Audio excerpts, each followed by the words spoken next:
제가 목회를 하면서 참 여러 유형들의 성도님을 많이 만나요. 어떤 성도를 만나면은 참 놀라울 그런 분들을 만나요. 두 가지를 놀래요. 하나는 감사할 거리가 너무 많은데 그럼에도 불구하고 불평하고 원망하는 분들 보면 놀라.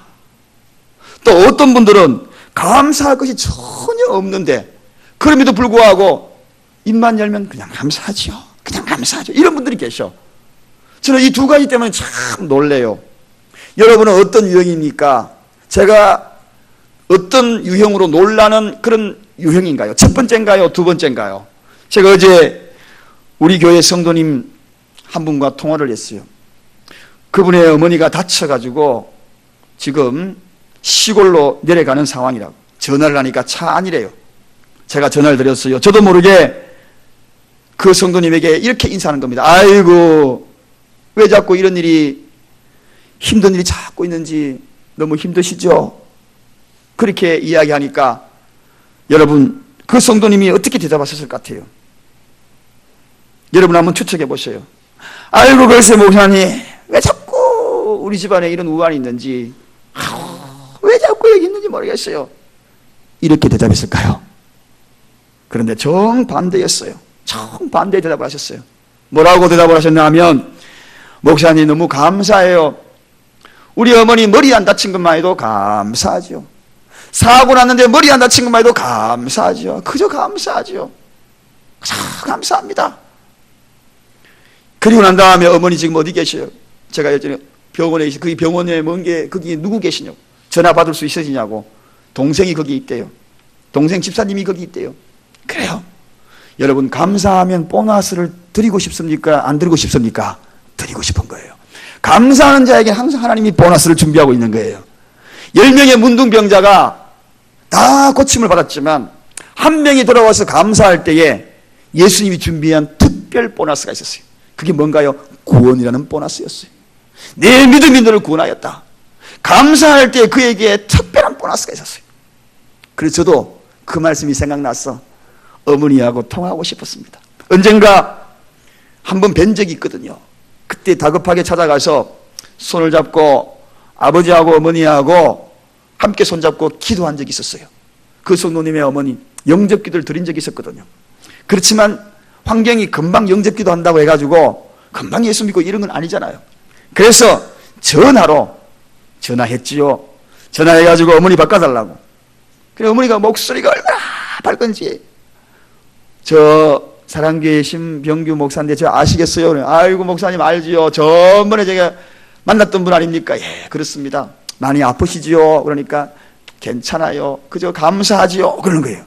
괜찮아요. 감사하죠.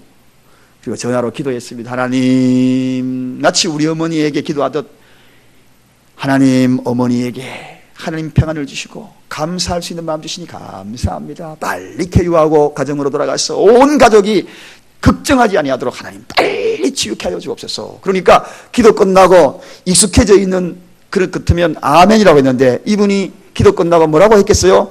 감사합니다 그러더라고요. 감사합니다. 여러분, 제가 그래서 그 딸의 그 어머니구나. 조금 이상하지요. 그 어머니의 그 딸이구나. 이게 맞잖아요. 근데 믿음의 사람, 감사의 사람 한 사람이 있으니까 어머니가 다쳤어도 본인이 딸로 인하여서 오히려 감사합니다 그렇게 얘기하더라고요. 그 딸의 그 어머니구나. 그런 표현을 제가 했습니다. 여러분, 감사, 그렇습니다. 감사는 항상 하나님의 보너스가 기다리고 있는 거예요. 제가 특별히 그분을 위해서 기도해드리고 싶은 마음이 이 속에서 충동적으로 일어나는 것은 하나님께서, 성령께서 제 마음을 자극하여서 기도의 보너스를 허락하여 달라고. 그래서 빨리 쾌유의 은혜를 그 가정에게 허락하여 달라고. 그래서 기도하게 만들었던 것입니다.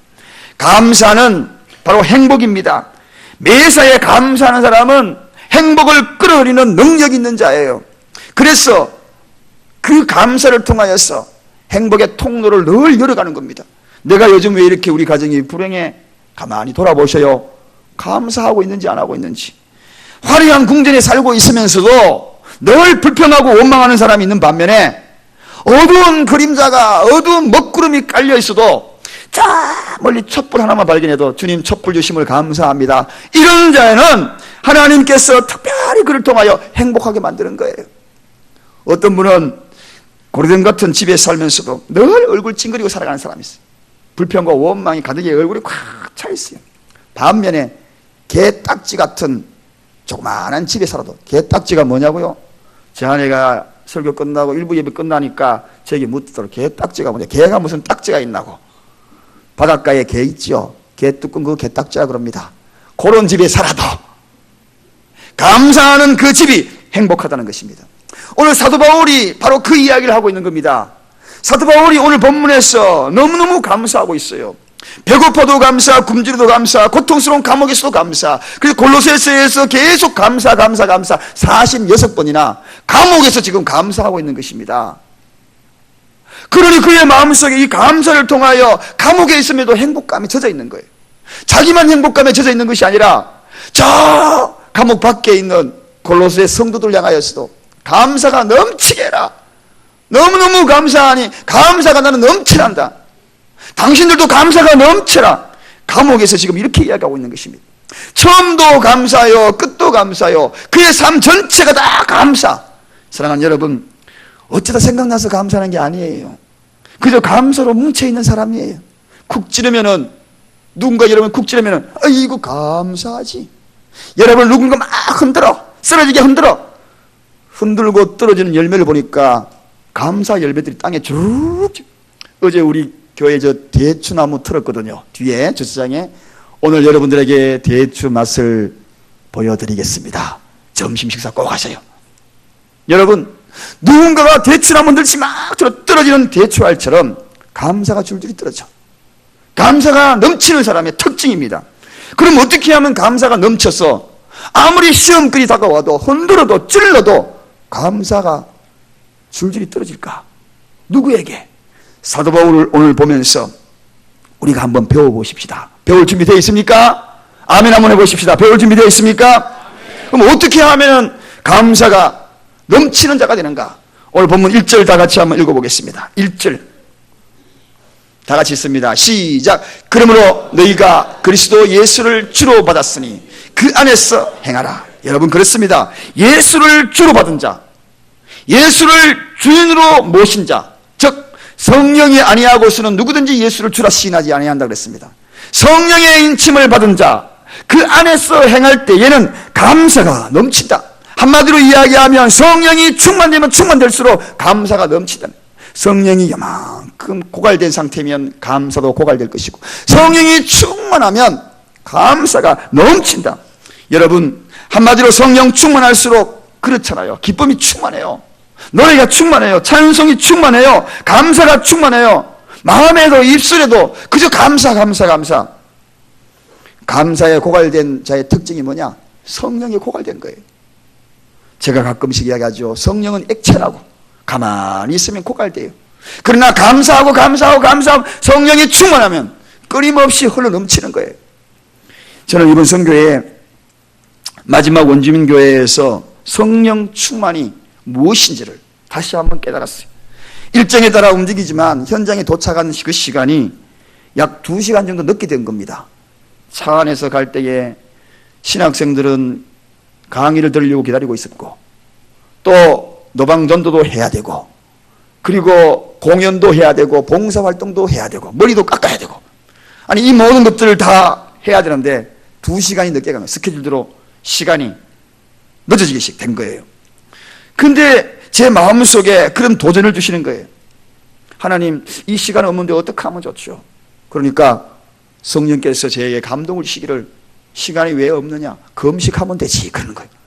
저녁 시간, 먹는 시간, 그 시간이 있는 거 아니냐? 선교지까지 가가지고 금식을 한다. 이거 쉬운 일이 아니잖아요.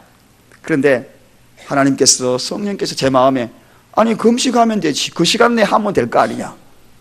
저녁 먹는 시간 다 시간이 널널한데 그렇게 말씀하시는 거예요. 그래서 마음에 걱정이 됐어요.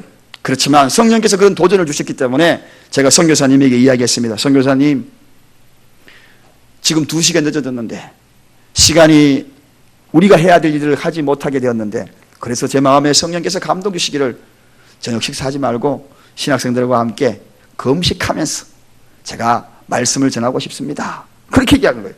그러니까 선교사님이 안 됩니다. 목사님은 금식하면 괜찮지만 그분들에게 갑자기 금식하라 그러면 2시간 기다린 것도 그런데 또 가지고 금식까지 하라 그러면 안 됩니다.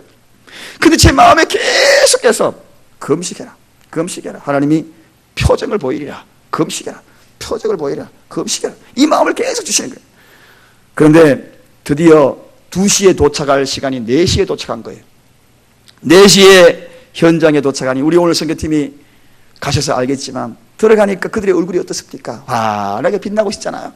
그러니까 한 분이 기타 치면서 뱅뱅뱅뱅 돌면서 찬양하고 갑자기 몇 곡 찬양부터 시작했어요. 2시간 기다리는 자의 얼굴의 모습이 아니에요. 얼굴이 환한 거예요. 그러다가 조금 있으니 선교사님이 거기 대표자 되는 분하고 뭐 이야기하고 저에게 오는 거예요. 오더니만 하시는 말씀이 목사님 금식해도 괜찮겠습니다. 그럼 왜요? 이분들이 다 금식하고 기다리고 있습니다. 그런 거예요. 할렐루야. 할렐루야. 9일째 한 20여 명이 되는 모든 성도들이 9일째 금식하고 있다는 것입니다. 깜짝 놀랐어요. 물 금식하고 주스 금식하고 마지막 단계 3일씩 마지막에 과일 금식을 하고 있는 거예요. 과일만 먹고 9일 동안 버티는 거예요. 3일 물만 먹고 주스만 먹고 9일째. 그것도 개척한 지 1년 된 교우 성도들이. 제 가슴이 찡 울립니다. 하나님은 금식할 수 있도록 성령 충만할 수 있는 배경을 미리 쫙 깔아놓은 거예요. 그래서 꼭 금식해라.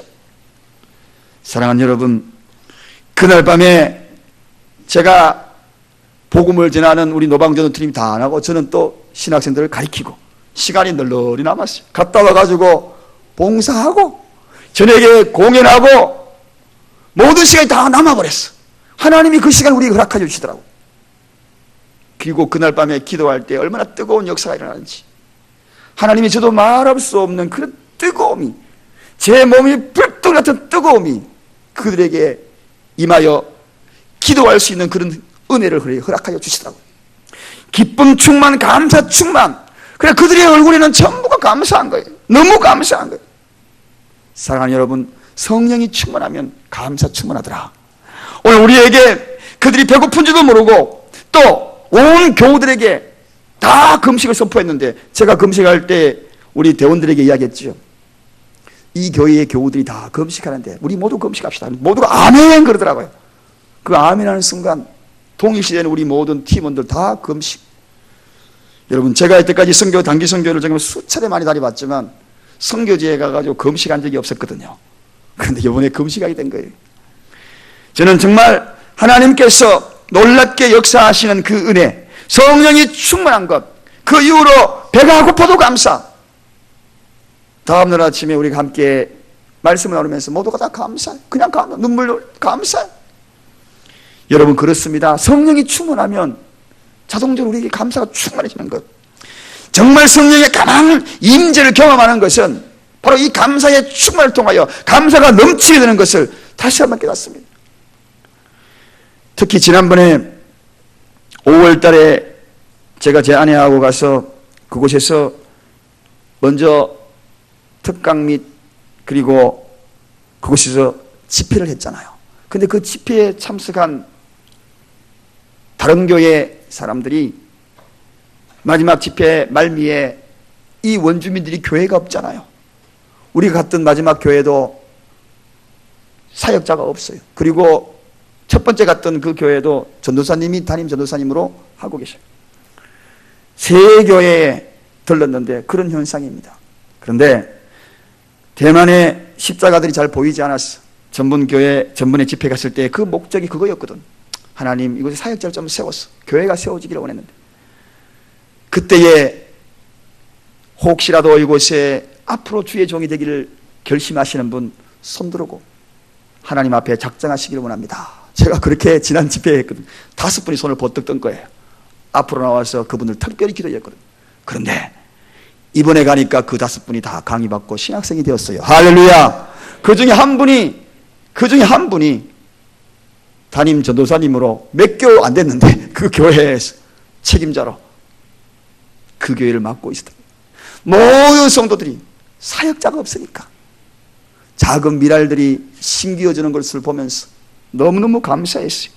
성령 충만은 감사 충만이에요.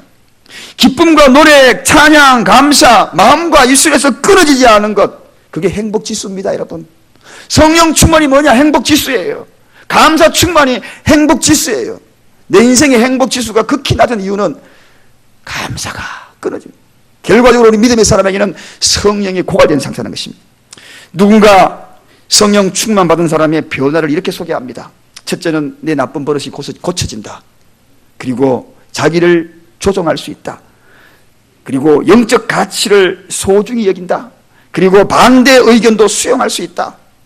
믿음의 삶에 동반자들이 생겨나기 시작한다. 주위 사람들에게 평안을 준다. 자기 모든 재능을 통하여 하나님께 영광을 돌린다. 마지막에 감사가 넘친다. 할렐루야. 성령 충만의 결론은 감사가 넘친다. 이 모든 것들이 감사가 넘친다. 여러분, 그렇습니다. 이 세상에서 가장 위대한 사람이 누구일까? 저는 생각해 봤어요. 그 사람이 누구일까? 다른 사람이 아니야. 감사 잘하는 사람이 하나님 앞에는 최고 위대한 사람. 위대한 사람. 그래서 사도 바울이 이걸 깨달은 겁니다. 그래서 골로새 교인들 향하여서 감사가 넘쳐라. 그의 삶의 모토가 무엇이었습니까? 항상 기도하고 범사에 감사하라. 모든 일에 감사하라. 그 비결은 근본적으로 성령 충만이었습니다. 성령 충만이면 바로 감사가 넘치지 않을래야 않을 수가 없다는 것입니다. 여러분, 왜 인생의 감사가 사라졌나요? 왜 우리 가정의 감사가 사라졌나요? 성령이 고갈되어서 그런 거예요. 다른 이유가 없습니다. 성령 충만하면 여러분의 가정에도 감사가 흘러 넘칠 줄로 믿습니다. 우리 교회에도 성령이 충만해지면 절로 모르게 이 교회에 들어오는 순간부터 그저 감사 충만한 교회가 되게 될 줄로 믿습니다. 두 번째입니다. 두 번째, 감사가 넘치는 삶이 되려면 기도 충만한 삶을 살아야 돼요. 여러분, 기도가 무엇입니까? 영적인 호흡이라 그랬잖아요. 산에 오르면은 숨이 헐떡입니다. 그런데 기도하지 아니하면 인생이 헐떡이는 거예요. 내 인생이 왜 이렇게 헐떡이는가? 왜 헐떡입니까? 숨 막히니까 그렇죠. 호흡을 잘해야 되는데 숨 막히니까 헐떡이는 거죠. 영적인 호흡인 기도가 끊어지면 헐떡이는데 어떻게 감사할 수 있겠어요? 숨 마음대로 쉬어야 감사 나가지. 언제 감사가 떠오릅니까? 한마디로 기도 생활 잘하면 감사가 자꾸 떠올라. 여러분, 기도 안 하면 감사가 안 떠올라요. 사랑교회 성전에 새벽을 깨우고 오시는 분들은 또 이 자리에 오셔서 처음으로 기도하려고 눈을 딱 감는 순간, 기도하는 마음, 전심으로 기도하는 그 마음에 눈을 감는 순간부터 감사할 것들이 줄줄이 떠올라. 줄줄이. 오늘 예배 마치고 찬양대에서 마지막 축도 끝나고 송영합니다. 그때 눈 감고 있으라고 생각하라고 그렇게 해서 찬양대 송영하는 것이 아닙니다. 오늘 하나님께서 기도하는 그 순간에, 기도 끝나고 돌아가는 그 순간에, 여러분이 눈을 감는 그 순간에 감사할 일들이 줄줄이 생각나기를 주님의 이름으로 축원드립니다.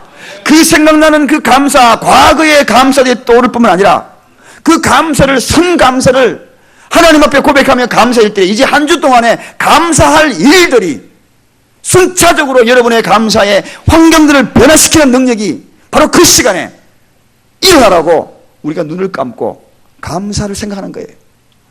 이 시간 하나님의 말씀을 듣는 그 순간 여러분의 마음속에 기도 충만해져야 되겠다는 그런 각오가 일어나기를 주님의 이름으로 축원드립니다. 그렇습니다. 여러분, 어떤 분이 요즘 감사할 일이 없어요. 그렇게 종종 이야기합니다. 그런데 제가 그분을 가만히 보면 기도가 멈춘 거예요. 기도 눈만 감으면 감사할 것들이 생각나고 줄줄이 나는데 기도가 멈추니까 감사할 것들이 생각나지 않죠. 예수님도 늘 기도 충만하니까 그 오병이어의 기적을 일으킬 때도 보리떡 5개 물고기 2마리 두고 하나님 앞에 감사했어요. 감사하는 그 순간에 오병이어의 기적이 나타난 것입니다. 우리 하나님은 과거 그 시대와 지금 이 시대와 다를 바가 아무것도 없어요. 과거, 오늘, 현재 감사하는 자에게 이러한 놀라운 축복이 임하고 계신다는 것입니다. 그런데 특별히 이 기도는 소원의 통로가 아니에요. 소원 이루기 위하여 기도하는 것이 아닙니다. 기도는 하나님과의 관계예요. 관계를 회복하는 거예요. 사랑하는 여러분, 신앙생활에서 응답, 성취, 능력, 이걸 기도를 통하여 얻겠다, 그것 이전에 해야 되는 것이 있습니다. 기도는 하나님과 나와의 관계가 회복이 되는 거예요. 그래서 기도하는 것입니다. 그 관계가 회복이 되면 하나님은 줄줄이 허락하여 주실 것을, 그 관계가 회복되지 않는 상태에서 응답만, 성취만, 능력만 그렇게 구하는 이들이 너무나 많다는 것입니다. 여러분, 요즘 하나님과의 관계가 소원해 있지는 않습니까? 사람과의 관계가 소원하면요, 이상하게 느껴요. 영적으로. 부부관계 소원하죠. 뭔가 느껴요. 눈빛으로 느껴요. 뭔가 느껴요. 하나님과의 관계도 마찬가지입니다. 그 관계를 회복하는 거죠. 여러분, 기도가 막히면, 기도가 중단되면 여러분의 집안이, 내 삶이 마귀가 놀이터로 삼습니다. 놀이터로 삼아요. 얼서 좋다. 놀이터로 삼아요. 그러나 기도가 시작이 되고 하면 성령님이 놀이터로 삼는 것입니다. 감사가 놀이터로 삼는 것입니다. 기도하느냐 안 하느냐에 따라 가지고 내 일주일의 삶이 달라져요. 기도 충만하면 일주일이 천당생활 하는 것이고, 기도가 사라지고 중단된 상태에서 하루 주를 맞이하면 어쩌면 지옥 같은 일주일을 맞이하게 될 것입니다. 기도하는 사람의 모습은 천사의 모습으로 살아갈 수 있지만, 기도하지 않는 모습은 마귀의 형상으로 살아갈 수 있어요. 사랑하는 여러분, 사방이 막혔어요. 삶이 지칩니까? 때로는 죽고 싶습니까? 그 죽을 힘으로 우리 한번 기도해보지 않겠어요? 기도 충만하면 감사의 일거리들이 자꾸 생겨난다. 감사가 넘치는 삶. 이 세상에서 제일 무서운 사람이 누구인가? 기도하는 사람이 제일 무섭습니다. 설교도, 목회도, 전도도, 그리고 선교도 기도를 대신할 수 있는 것이 아무것도 없습니다. 기도와 바꾸어서 대체할 수 있는 것이 아무것도 없어요. 바쁘다고 피곤해가지고 기도할 수 없었다, 스스로 위로하고 그런 경우 많으시죠? 그런데 그렇게 말씀하지 마세요. 차라리 하나님, 제가 기도를 덜 중요하게 여겼습니다. 용서해 주세요. 이 기도를 드리세요. 이게 더 원답입니다, 여러분. 기도는 하나님을 무릎으로 만나는 것이지 입으로 만나고 생각으로 만나는 것이 아닙니다. 머리로 만나는 것이 아닙니다.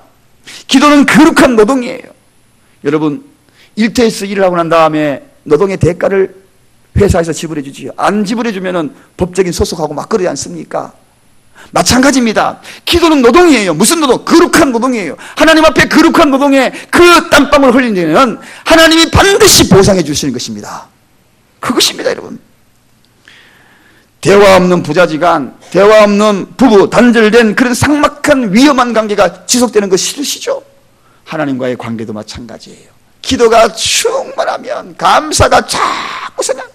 저는 이미 우리 주님이 기도에 대한 이야기를 얼마나 많이 해주신지 몰라.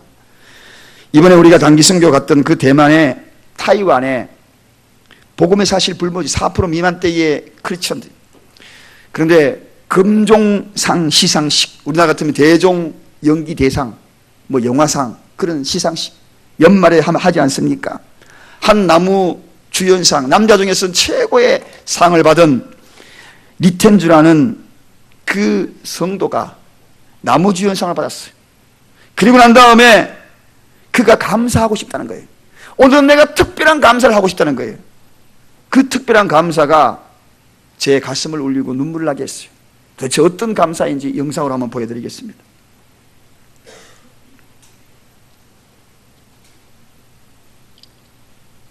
平时的方法娓娓道来。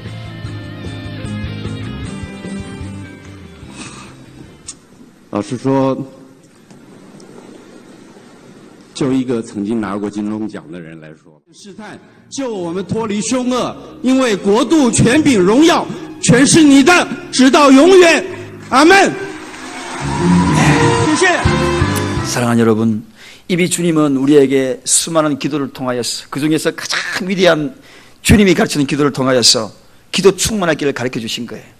어떤 환경 속에서도 충만한, 감사의 최고의 봉, 기도 충만. 그걸 통하여 기도가 충만함으로 감사가 넘치는 삶. 여러분, 제가 이게 신방을 이렇게 하다 보면 어떤 분들이 가끔 그래요. 아이고 목사님, 우리는 가정이 너무 누추해서 가난해가지고. 여러분, 그거 부끄러워할 필요 없어요. 그거 부끄러워할 필요 없어요. 혹시 기도하지 아니하였다면 기도 없음을 부끄러워하시기 바랍니다. 어떤 분은 실패했어요.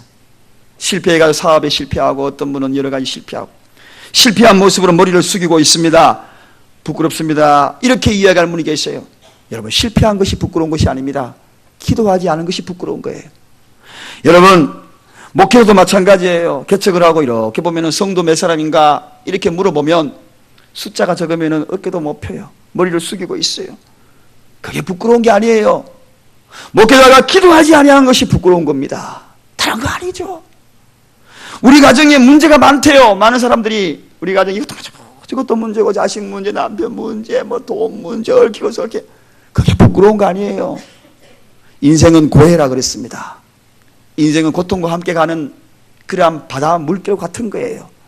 그게 부끄러운 것이 아니라 기도하지 않은 것이 부끄러운 겁니다. 왜 이처럼 주님이 쉬지 않고 기도하라고 했나요? 기도 충만은 감사 충만을 이끌어내고 감사 충만한 것이 계속 감사할 거리들을 창조하는 그런 능력의 힘이 있기 때문에 그래서 기도 충만한 것입니다. 할렐루야! 기도 쉬신 분들 계시지요? 다시 기도 시작하는 것입니다. 다시 기도 회복하시는 것입니다. 기도 회복하는 저와 여러분이 되시길 주님의 이름으로 축원드립니다. 마지막입니다. 믿음 충만한 자는 감사가 넘친다. 여러분, 믿음이 충만한 것, 고통의 구름이 제 앞에 자국하게 있다 할지라도, 안개가 자국하게 끼어 있다 할지라도 믿음이 있는 사람은 그 구름 넘어 하나님의 약속의 무지개를 바라봅니다. 약속의 무지개를 바라봅니다. 믿음은 내가 하나님을 붙잡는 것이다. 이것으로 많은 사람이 오해하고 있습니다. 내가 하나님 붙잡지요. 믿음은 그것도 믿음일 수 있습니다. 그러나 그것만으로 믿음이 끝난 게 아니에요. 진짜 믿음은 따로 있습니다. 하나님이 바로 나를 붙들고 계신다는 것을 믿는 것입니다. 할렐루야. 주님, 제가 주님을 붙잡습니다. 인간은 때로 지쳐요. 붙잡다가 손 놓을 수 있어요. 손 놓으면 난 죽습니다. 어떡합니까? 절벽에서 나는 이 줄을 잡은 거, 이 손 놓으면 어떡합니까? 나는 죽습니다. 그럴 때 손 놔라. 내가 너를 붙들고 있다. 과감하게 손을 놓고 주님이 나를 붙들고 계신 그 믿음을 믿는 것이, 그게 바로 믿음이라는 것입니다. 여러분, 어떤 인생을 살고 있습니까? 어떤 고통 중에 있습니까? 하나님이 세상 끝날까지 나를 놓지 않겠다는 그 믿음이 바로 진짜 믿음인 것입니다. 실망스러운 일이 있어도, 괴로운 일이 있어도 나는 놓을 수 있지만 그분은 나를 놓지 않는다. 그분은 나를 붙들고 계신다. 이 믿음이 저와 여러분의 있기를 원합니다. 여러분, 오늘날 그리스도인들이 왜 이렇게 무능하게 되었습니까? 왜 이렇게 나약한 존재가 되었습니까? 그 이유는 단 하나, 믿음 없음 때문입니다. 믿는 자에게 능치 못하는 강력한 힘을 우리에게 허락하여 주셨는데, 이 믿음으로 말미암아 살아갈 것이라고 성도들에게 말씀하여 주셨는데, 의인은 믿음으로 살 것이라 말씀하여 주셨는데, 결정적으로 힘을 발휘할 수 있는 이 믿음이 연약했기에 기쁨도 사라지고 감사도 사라지고 힘도 없는 겁니다. 사랑하는 여러분, 이 시대를 살아가고 있는 많은 이들, 능력의 부족함을 가지고 자기 자신을 실망스럽게 생각하는 사람이 참 많습니다. 성도들 가운데에서도 가난의 부족함을 가지고 실망스럽게 원망하고, 배우지 못한 것으로 원망하고, 가지지 못한 것으로 원망하고, 환경 원망하지만 알고 보면 그것이 아니라 주님, 제가 믿음 없음을 고백합니다. 이 고백으로 바뀌기를 주님의 축원드립니다. 왜냐하면 믿는 사람이 능치 못할 일이 없더라고 성경이 얘기했지 않습니까? 바울은 이걸 아는 겁니다. 그래서 감옥 속에서도 당당히 외치는 거죠. 믿음에 굳게 서라고. 오늘 본문 7절에 믿음에 굳게 서라고. 그러면 감사가 넘칠 것이라고. 우리 다 같이 한번 읽어보겠습니다. 시작. 그 안에 뿌리를 박으며 세움을 입어 교훈을 받은 대로 믿음에 굳게 서서 감사함을 넘치게 하라. 믿음에 굳게 서면 감사할 일이 넘친다는 것입니다. 바울은 지금 감옥에 있어요. 보통 사람 같으면 원망하고 불평하고 지금 난리가 아닐 겁니다. 그런데 왜 이렇게 바울은 이렇게 감사함이 넘치는가? 믿음에 굳게 서 있기 때문에, 믿음 충만하기 때문에. 믿음 충만하면 감사가 넘친다. 사랑하는 여러분, 믿음이 충만한 자, 때때로 우리는 가시를 감사로 여기지 않습니다. 왜 나를 찌르느냐? 그 가시 감사로 여기지 않아요. 부천에도 100만 장미가 피어나는 장미꽃 공원이 있습니다. 그 장미꽃 공원에 요즘은 한 2번 가니까 요즘 안 갑니다. 그게 그거지 뭐. 늘 꽃 피었는데. 그런데요, 장미꽃을 보면서 예쁘다라고 이야기하고 감사할 수 있는 그런 사람은 많지만 장미 줄기에 있는 가시로 인하여 감사한 사람이 아무도 없어요. 가시가 없는 장미는 장미가 아니에요. 가시가 있는 줄기를 타고 올라간 꽃이라야 진짜 장미인 것입니다. 안 그러면 돌연변이든지 간에 약품을 처리했든지 장미는 원래 가시가 있는 겁니다. 가시의 은혜를 입고 살아가는 자들이 너무나 많다는 거죠. 십자가의 가시를 통하여 예수 그리스도의 부활이 주님처럼 일어났던 것처럼 나의 가시를 통하여 우리가 부활의 자리에 설 수 있다는 사실들을 우리가 기억한다면 가시도 감사할 수 있지 않겠어요? 그렇지 않습니까? 집사님 그렇지요? 그렇죠. 우리에게 주신 가시, 그 가시의 그 눈물이 정말 언약의 무지개가 될 수 있다면 그 가시도 감사할 수 있지 않겠습니까? 저는 오늘 여러분들에게 감히 이런 말을 선포하고 싶습니다. 하나님, 장미밭에 살지 않고 가시밭에 살게 됨을 감사합니다. 그런 고백, 가시밭에서도 감사할 수 있는 그런 고백이 우리에게 있기를 원합니다. 그래서 감사가 넘쳐서 성령 충만하게 감사 넘치고, 기도 충만하게 감사 넘치고, 믿음 충만하게 감사 넘치고, 금년 추석은 만나면 감사하고, 추석들 명절들 가족들 만나죠. 그러면은 자녀는 왜 이렇게 얼굴에 그냥 감사가 넘쳐? 매사에 감사하죠. 형님 만나 감사, 아우 만나 감사, 부모님 만나 감사. 툭 쳐도 상처 주는 말 쿡쿡 찔러도 참 감사하죠. 여러분을 막 흔들어도 동서지간에 흔들고 형제간에 흔들고 많은 흔드는 사람 만나요. 그래도 대추나무 쭈루룩 해가지고 열매 떨어지듯 감사가 둘둘 떨어지는, 감사가 넘쳐나는 그러한 한 주간이 되시기를 주님의 이름으로 간절히 축원드립니다. 아멘. 옆 사람에게 다시 한번 인사합시다. 가시밭에 살게 됨을 감사합니다. 기도하겠습니다. 하나님 아버지 감사합니다.